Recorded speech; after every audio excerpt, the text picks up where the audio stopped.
Hi all. So this is part two, my interview with Jerry Rosenkrantz. Hi Jerry.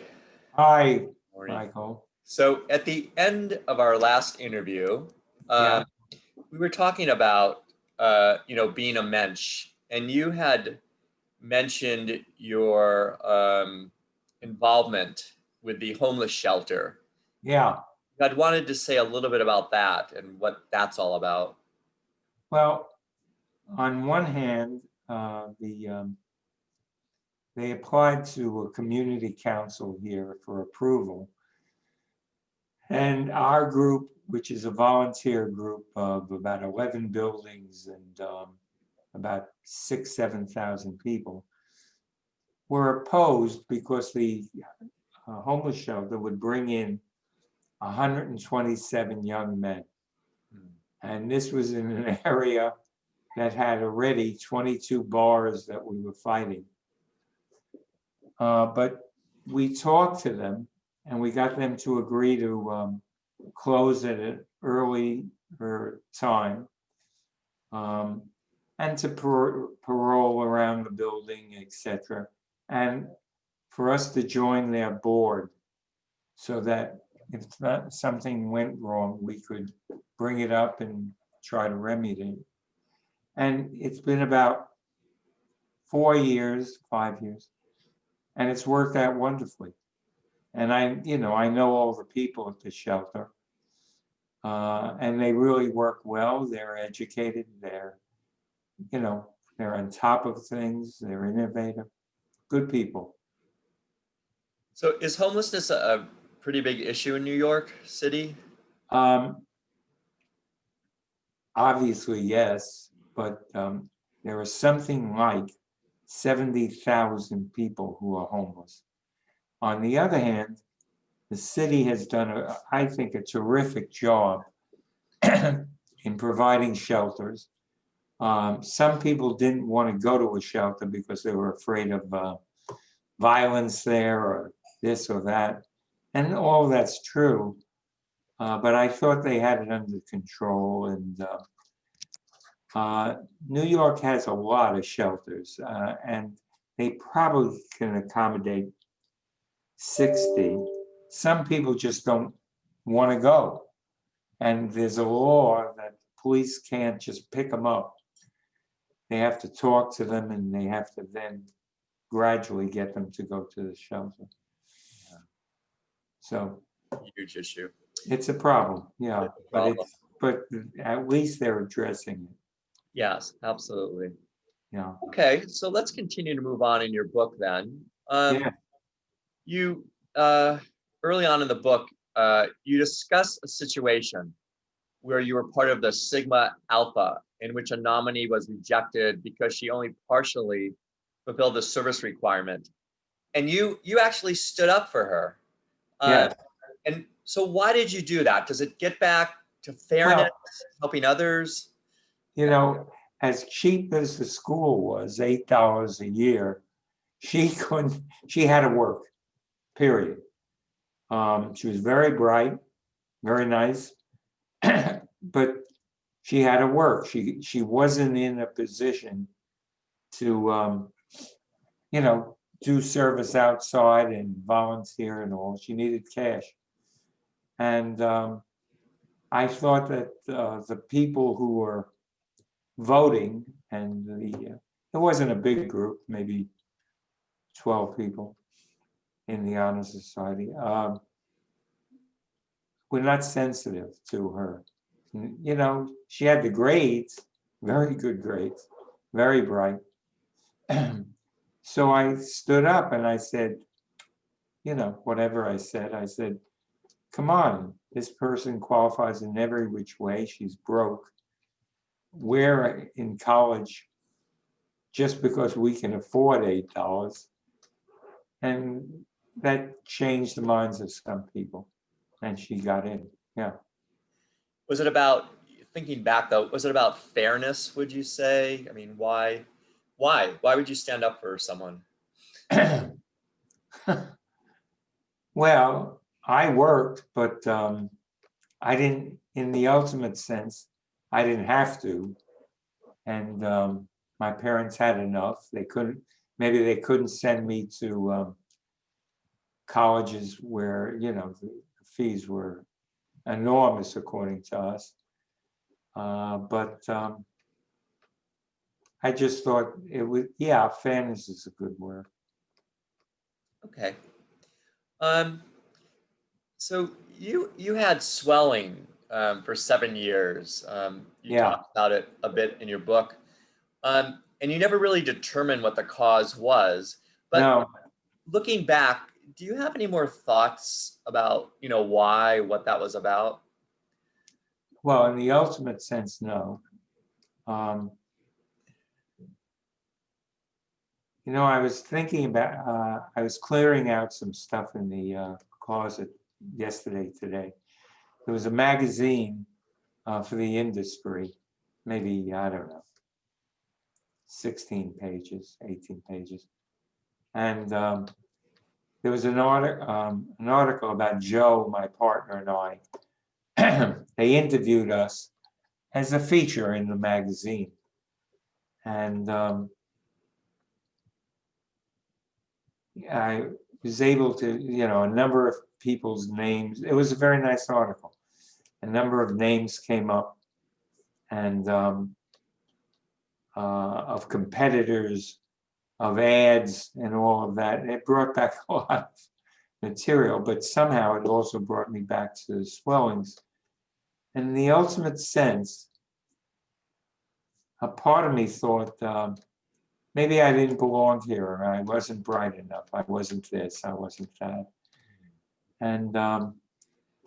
And so here are there were, I don't know, 14, 16 people, a few from the Army, a few from prestige schools. One woman who I became friendly with.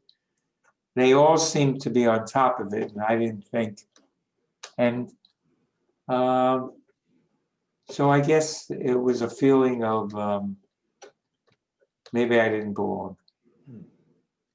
But other than that, who knows? It was a period of 7 years, and I was at first unable to deal with it. And then I was able to deal with it in the Army and made sure I wouldn't be, jeered at. And then I was able to deal with it in the business. And then suddenly it disappeared, or diminished, or whatever. And so in that context, I was able to fight it and not let it ruin my life. But why did you think that you didn't belong? I mean, what did that have to do Well, with you, think? I mean, look, I did well at Baruch and graduated with honors. I couldn't explain it, and I lived with it at graduate school, where it was a hindrance because it was both new and because it was demeaning and because it was not controllable or anything like that. And so I couldn't predict it, I couldn't manage it or handle it. But by the time I got to the military, I just managed it well, so that people came to me and there was no reason to do anything against me. And in the beginning of the beginning of the business, I could always call off a meeting. There weren't many people in the company. I didn't have to worry about it. Joe could always do something for, to substitute if it really became that. Okay. Well, I want to talk a little bit about the Army, because it seemed like it had quite an impact upon your life. So you you became the Jewish chaplain and became religious. In your in your view of life, what does it mean to become religious? And what are your Oh, thoughts? I never became religious. What are your I took advantage of the Friday nights to get out of the system. And, you know, the San Antonio Jewish community provided a meal. It was a relief from the regimentation of the military. And I brought these guys along. They appreciated the food, and they now became my friends. You know, they protected me too. what Excuse me one moment. yeah, please. Yeah, but I didn't become religious. I'm a secular Jew. Um, and, you know, I probably twice a year, one day of Rosh Hashanah and one of Yom Kippur, and you know, as a family, we had Passover dinners, but that was really to imbue the children that we were Jews and this was our holidays. But when I was in the army, it was really just an occasion to take advantage of the system. You know, the TIs, the technical instructors, they didn't know from Judaism. If I said Jews take off Friday, I must go, they agreed. You know, they couldn't care less, and they thought it was legitimate. And I don't even know if they asked. You know, it was Friday night, so they probably didn't look at the other soldiers as to whether they came or not. They probably were off just as well. Well, so secular Judaism, I'm Yeah, probably with you. I mean, I'm definitely with you on that. But you have this strong connection to Israel. yeah. Um, so how do you kind of decipher that? I mean, you're not, Well, yeah. yeah. Go ahead. So you're not overly religious. You do identify with Judaism. Um, but then there's this amazing, you've been to Israel many times, and we'll talk more about that in future interviews. Yeah. But how do you kind of, correlate, the two? Well, first of all, um, the Holocaust was not that far behind. Uh, you know, in let's say 51, I was 16. Uh, it was first beginning to be talked about. You know, after the war, for whatever reason, it wasn't talked about as much. And then there was a revival, uh, and you know, it started to be talked about, and never again became a slogan. Um, but you know, I just read a newspaper the other day, no, an article the other day, analytical piece. And Israel now has a population of about 9 million, and about 7.5 to close to 8 Jews, and the remainder Arabs. There are more Arabs, but they're outside of Israel around. And there was a very, I thought, telling piece in it, which was notably, we're born in here and we're Jews. And if it was a question of Israel or the United States, I think I would pick Israel. There's no question in my mind. Israel. I think I would pick the United States, no question in my mind. But how do the Israelis feel about that? And I was struck by the article which said they are Israelis. You see, they're not American Jews who are giving money or not. They wake up in the morning and they are Israelis. And when they do polling, and I read polling in Israel because of my own interest in polling, they're happy. They like where they live and all. there's about 700, 800,000 soldiers. They're required to. But I think the main point is, which the article stressed, is when they wake up, they're Israelis. When we wake up, regardless of how much money we give, or visits, or pros, or pressure, congressmen and all that, they wake up as Israelis. And that's a decided difference between us. I know that's an interjection, if you will, but I wanted to mention it because I really hadn't thought about it that way. I thought we were one, but we're not. The Israelis are the Israelis, and they will do, for instance, things that benefit them, even if they have to go against American policy. Americans can pressure them. But my belief is, in the final analysis, they will do what, is good for Israel. Not good for America and Israel, good for Israel. Sorry for the interjection. Yeah, no.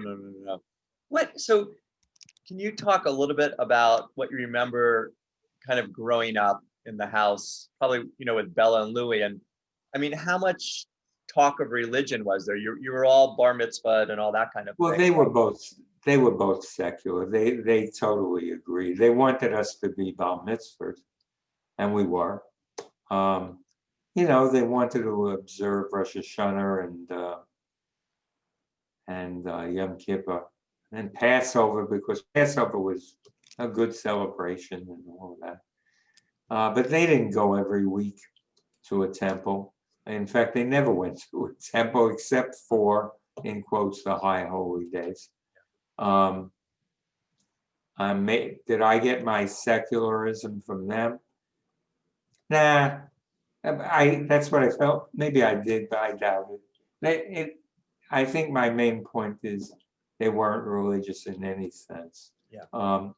Louis, they never spoke Yiddish in the household. Yeah. Never. It was only English.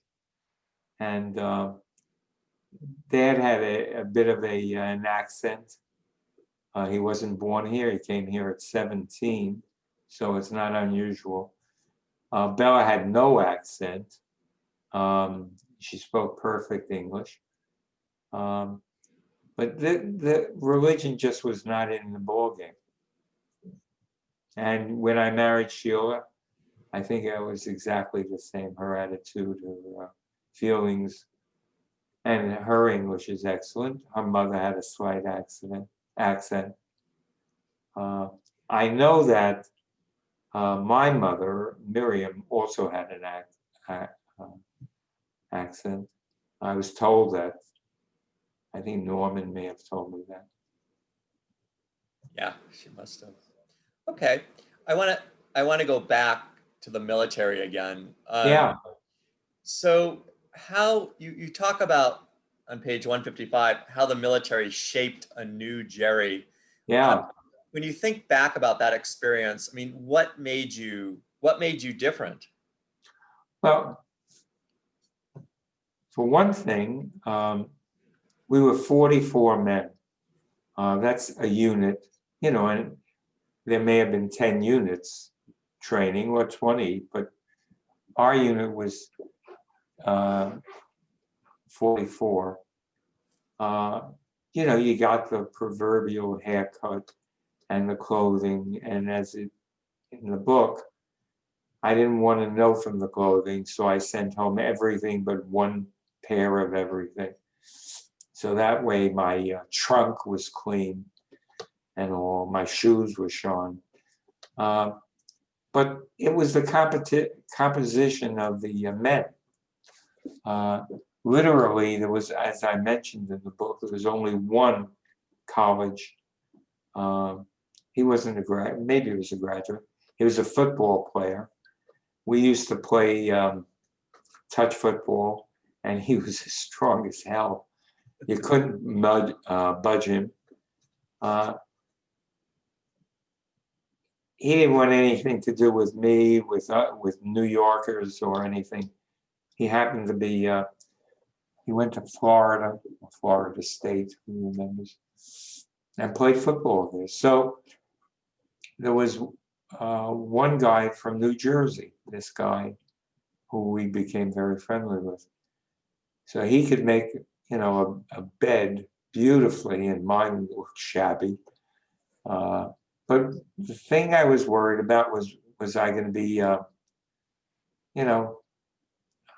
have problems with the group because I was either Jewish or had swellings, or I was brighter than them, or I was a college graduate, all of that.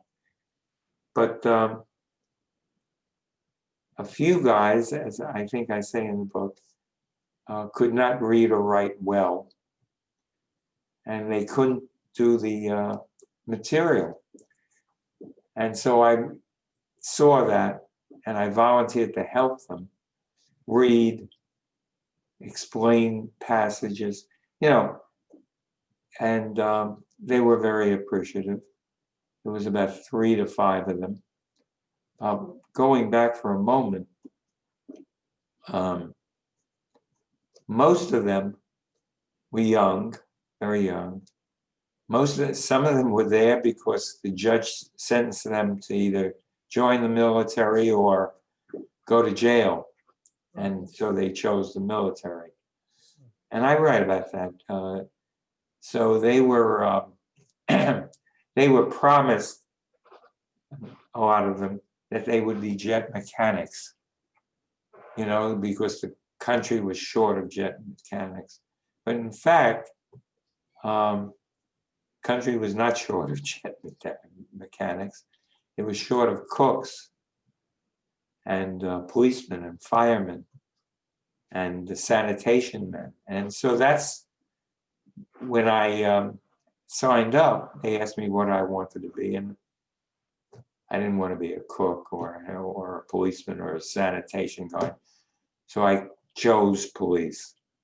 And but that was after basic training. Basic training was 10 weeks, and then police school was 4 or 6, I think 6. So I spent 16 weeks in San Antonio. So, they appreciated my helping, and they never jeered or did anything. I think, again, in the book, the one time I had anti-Semitism was the expression, "Don't Jew me," which is a common expression around the country. And I don't think it didn't bother me if it was often and frequent, but it wasn't. It was one example. And the reason I think it was a good chance for me to meet people who weren't New York, college, Easton, whatever, bright, book reading, and they were okay. They were decent kids.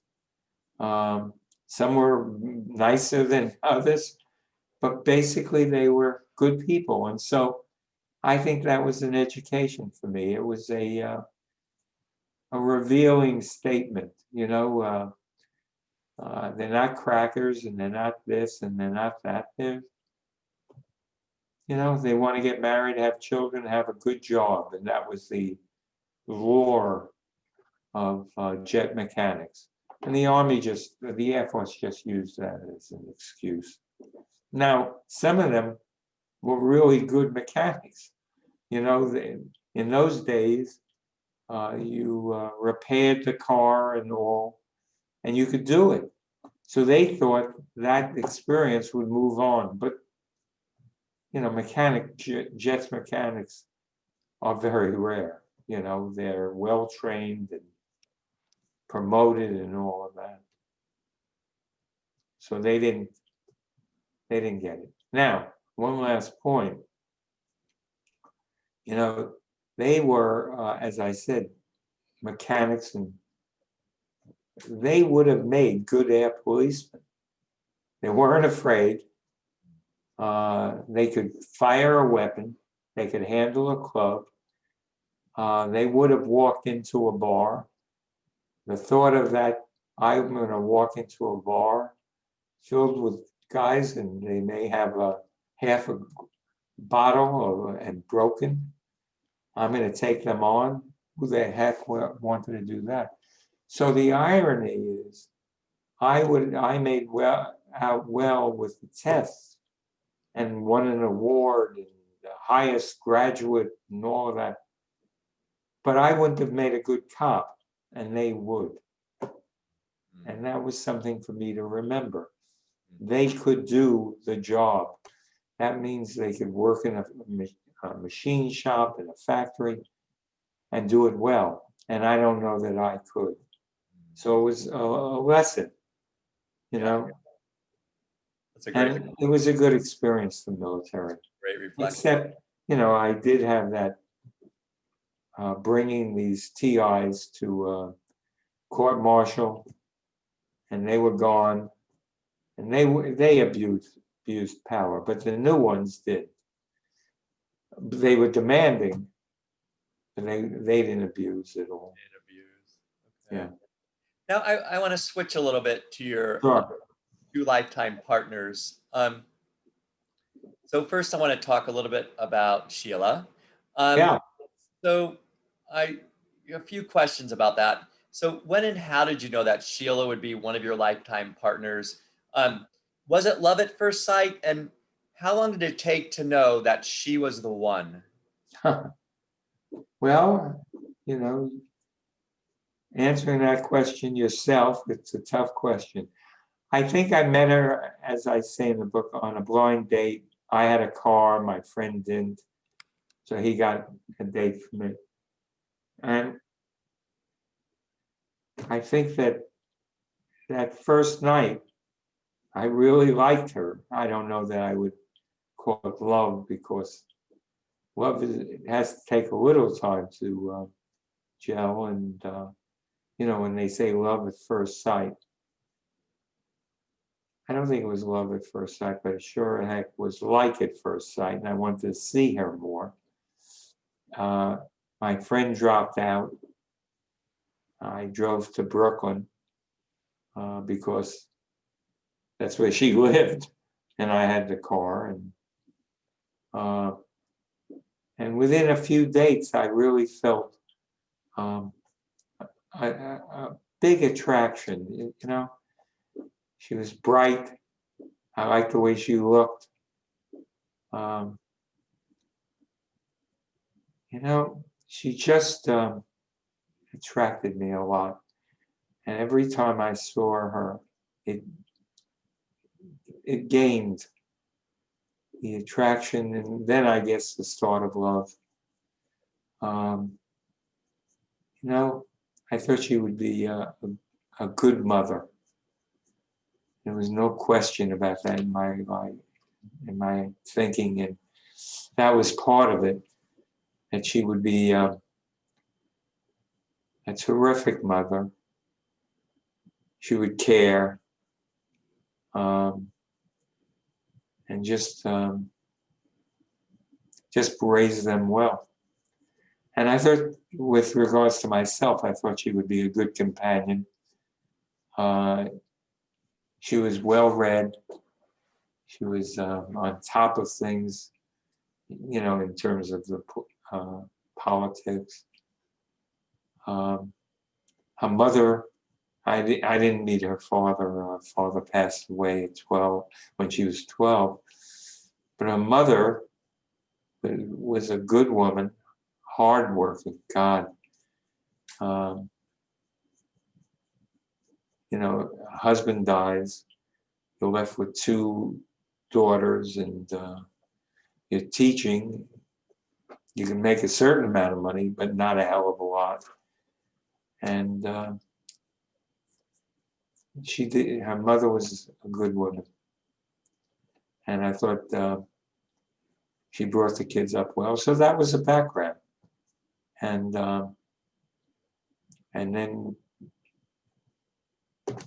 a number of months passed, and it became more and more solid. How long after meeting her did you get married? What, remember? I Um, mean, it wasn't years, right? no, I'm trying to think. Somehow I think it something like 12 months, Yeah. something like that. Yeah. I mean, I could look it up. I think I mentioned it, but not like that's good enough. I mean, 12 months. Yeah. Yeah. So I want to talk about your other lifetime partner a little. Yeah.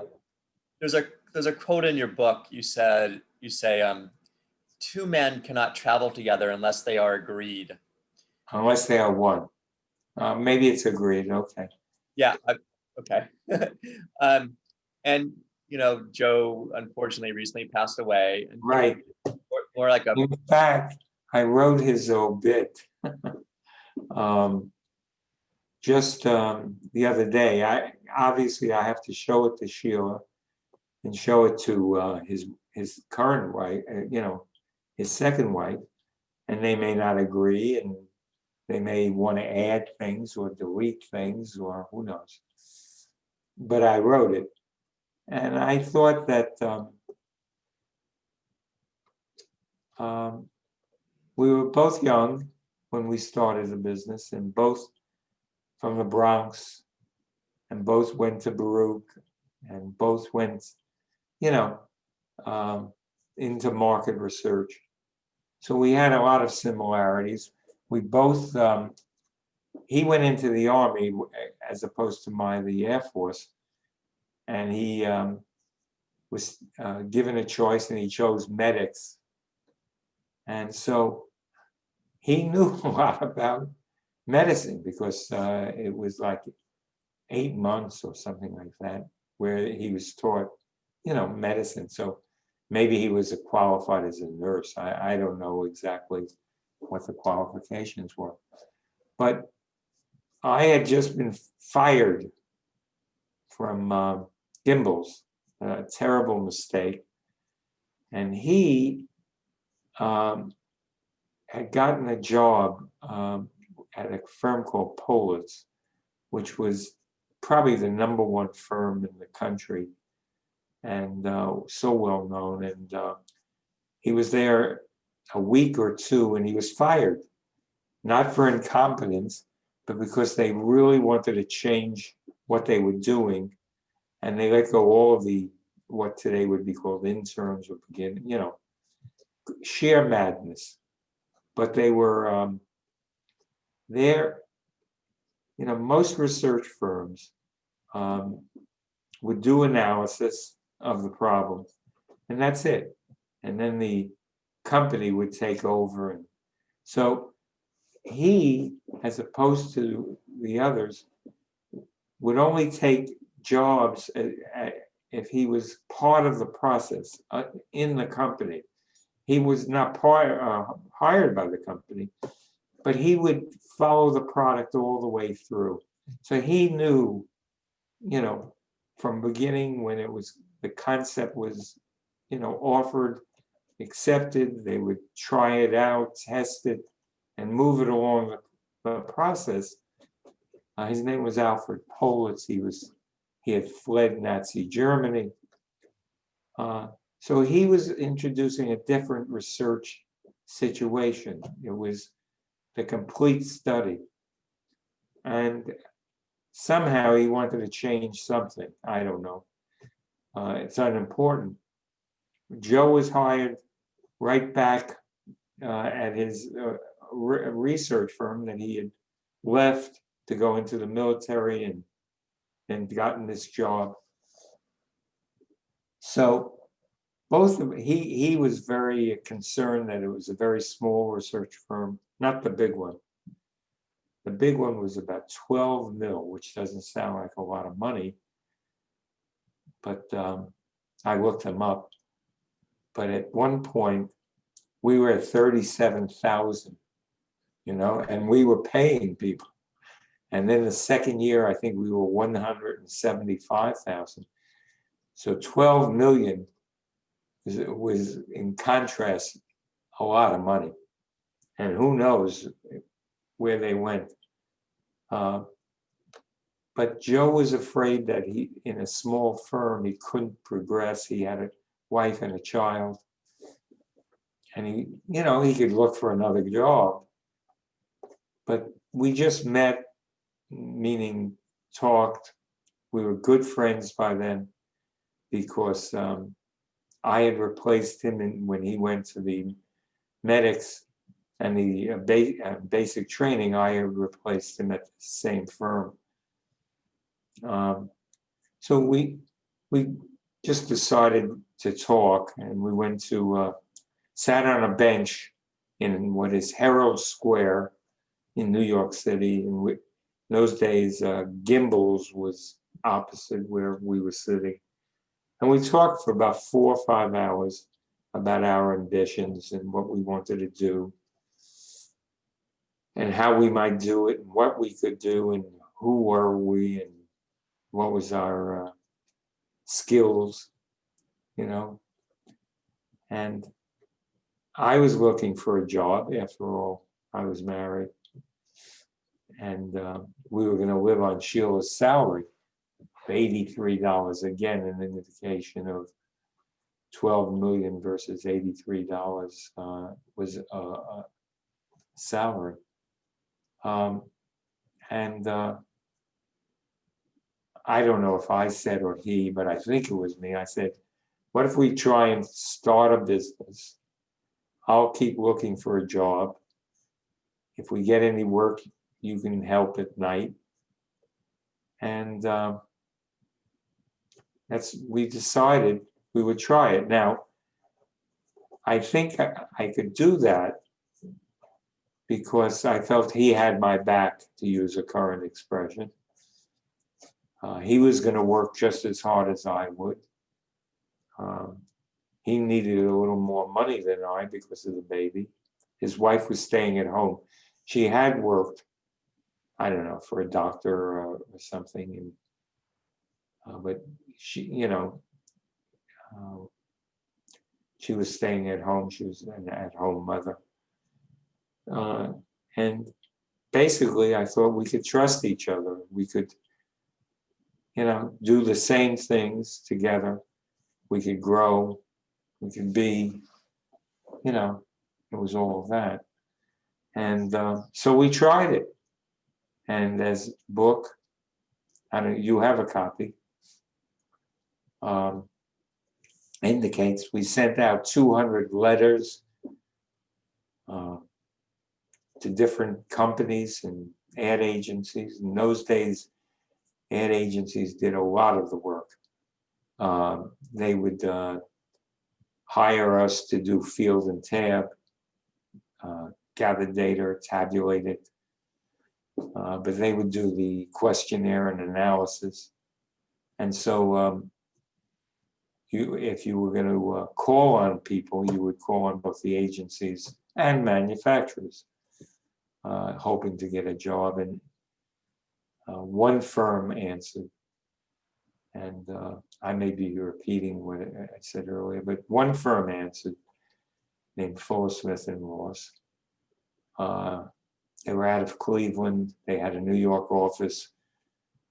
Their whole point was they were industrial market research firm, and they wanted to get into consumers because you made more money in consumer market research than industrial. And so I went over there.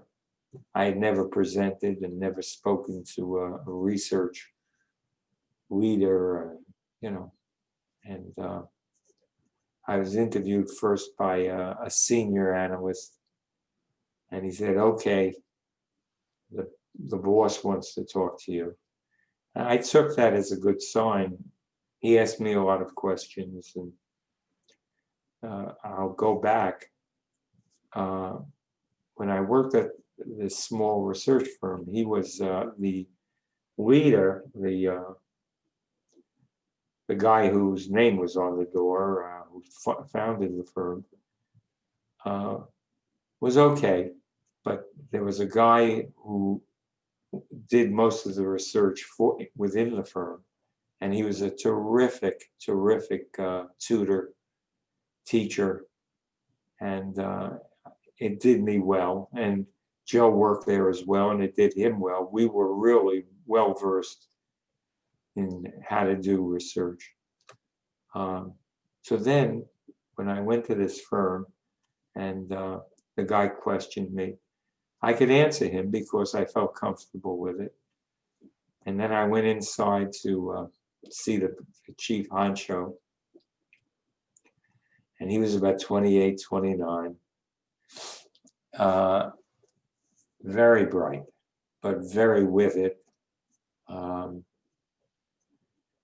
And he questioned me. And finally he said, okay, here's, an outline of specifications. Call me with a price. You say you're cheap, you say you're fast, you say you're good quality. Let's see. So first of all, I was elated that he would do that. The idea that I go in and they give me specifications and I'm 24 or 5 and I'm a kid and, So I went back and Joe and I had to figure out a price. We had some friends who had worked at that for the firm. And we came up with a price of about $700. Today, I was going to say 7,000, but I really think because of the 10, because things have changed so dramatically. And the result is I called him and very nervous, very scared about calling him. I don't know, maybe I could call his assistant. And they said, okay, the job's yours. And, I was stunned. Now 199 other firms had not replied, but this one did. And they said, let's say it was a Tuesday. I said, when do you need it by? And he said, Monday. So I said, I don't know, maybe it was Thursday and he needed it Tuesday. And of course we delivered it 2 days later rather than 5 or 6. And it was good work. And we were with it.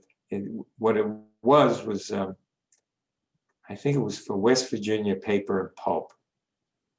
They were at that time one of the biggest manufacturers of paper. And they were doing a survey for them. And so, we got the material. They had written the questionnaire. They got the stuff back and gave it to us. I went and picked it up. And it wasn't hard.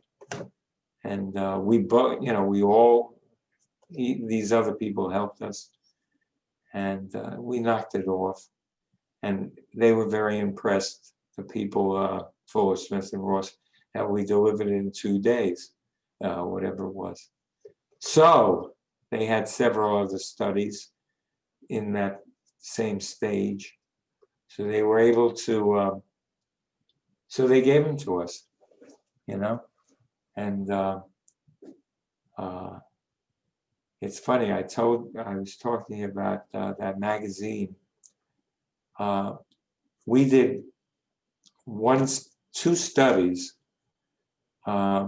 shortly thereafter to publicize ourselves. And one was we asked people walking down the street who were well-dressed, obviously executives. Some of them, we stood in front of an ad agency, hoping that we would get some ad agency guys. And we asked them what brand of cigarettes and others they smoked. And then we went to a construction site, which was a block away, and we asked them what they smoked. And the study showed they both smoked the same amounts of brands of cigarettes. Yeah. So here, they're advertising, you know, perhaps to add people, upper income, this and that. And they ought to be advertising to everybody, you know? And so maybe that was the purpose. This we did for ourselves. We used that study to send to a variety of, you know, companies and ad agencies to show we existed. And we thought you'd be interested in this study we did. But then we did, so that, you know, I kept calling.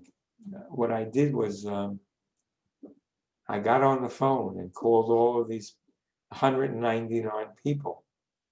You know, I don't know how many I called, but I kept calling them, and we suddenly got a job from Coty, the cosmetic manufacturer. Small job, but not small to us. And then we got a job from publisher. I'm trying to think of the name. It was a Jewish name. They owned about 12, what do you call them, magazines. So they gave us one, then they gave us a second, kept calling. We got a BBD&O about 7 months after we mailed the letter, called us and said, you know, can you do recruiting of groups? Groups were new in those days. There was no format. And we said, of course we can do it. Now, that's not research, group recruiting for groups, but they were paying us money. And at some point, we were doing 4, 6 groups, maybe more, every week. And so it was more money, you know, not a hell of a lot of money, but we didn't have any employees. Joe was still working at Fuller and Smith. And when we were making enough money, he joined us. But that wasn't until the second year. He worked every night with me. The other people, 2, guy wanted to go to law school, his wife was pregnant, so they were gone. The third guy, it didn't mesh. I talk about it in the book. It was a move I regretted, but I just felt Joe and I was a team, and he wasn't. And we started to get a name. You know, I could show you that article. You know, it was very complimentary about us, and they interviewed us all, both of us. And we started to, you know, get a reputation of being fast and being on the ball. And at some point, I started to take $25 a week. And every 6 months, I took a little more, 50. And, you know, and Joe took some money because he had the baby. If he didn't have the baby, he would take the same amount of money as I, but he had the baby, and you need money. I mean, to say the least. Right. To support the baby. So, you know, hold on a second. Yeah.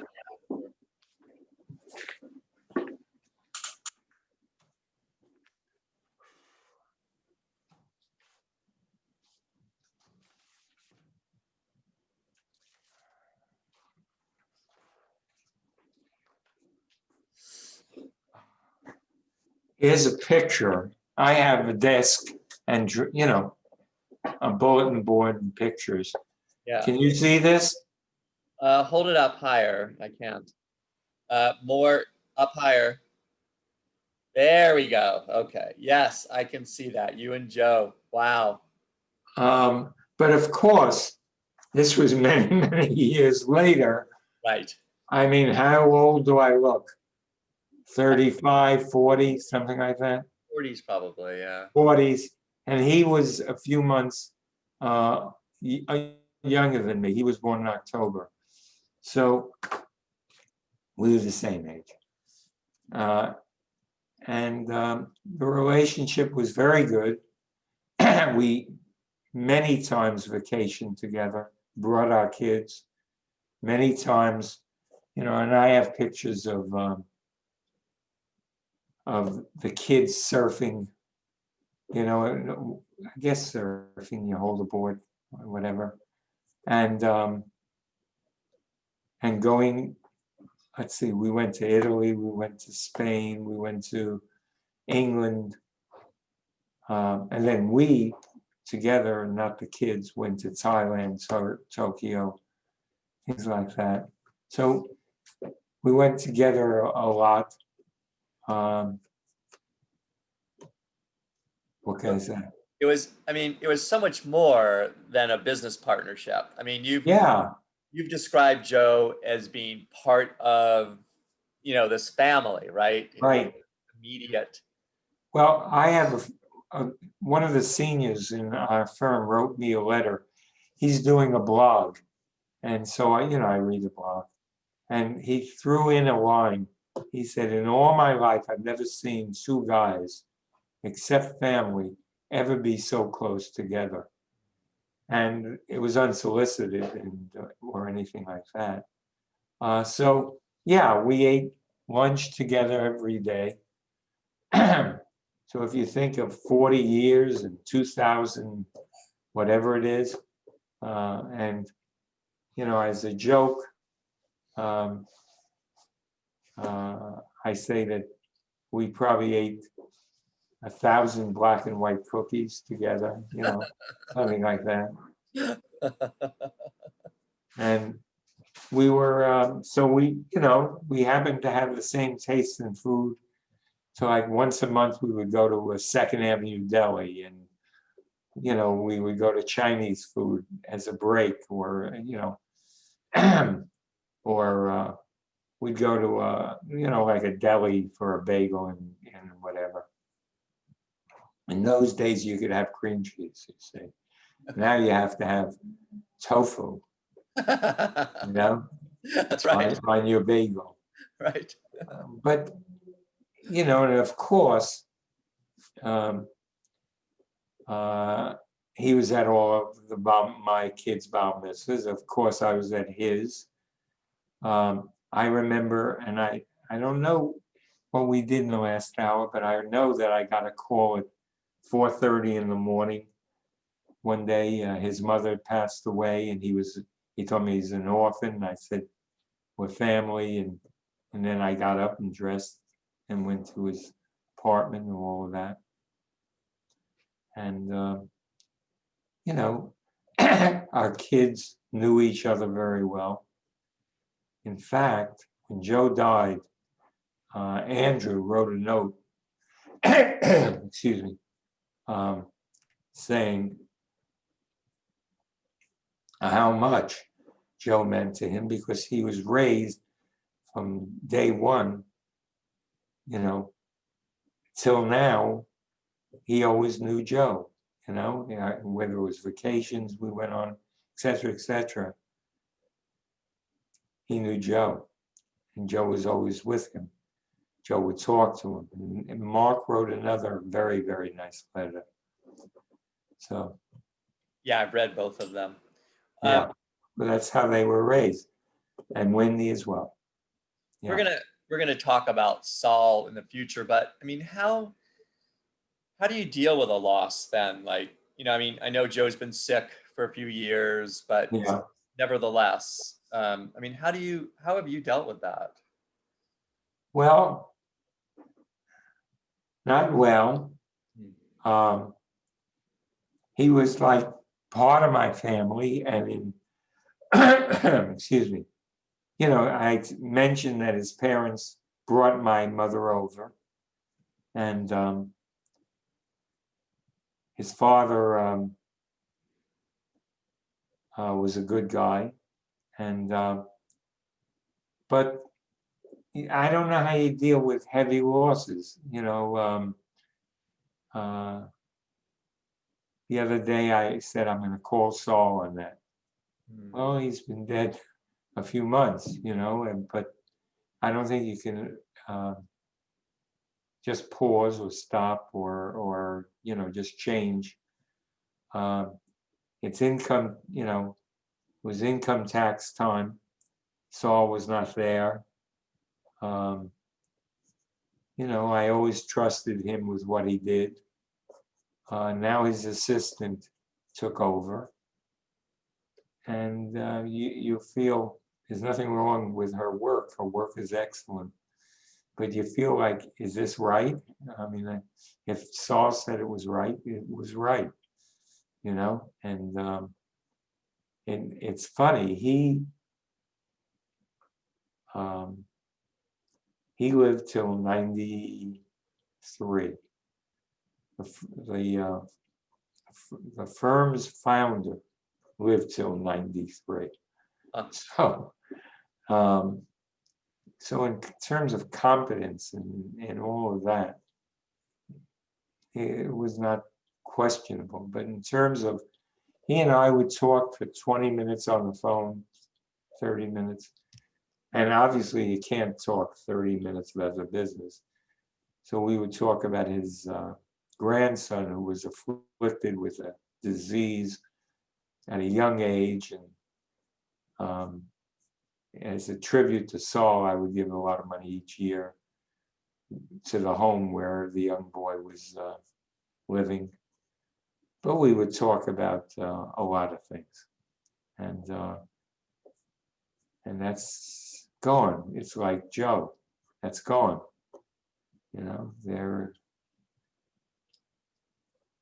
What can you say? I had a very good friend from public school, and he died about maybe a year ago. He was sorely missed. It's all of us are going to face it with this stupid virus. Yeah, no, it's very true. You can't do. You just try. And you think about them in a good way. Yeah. Okay.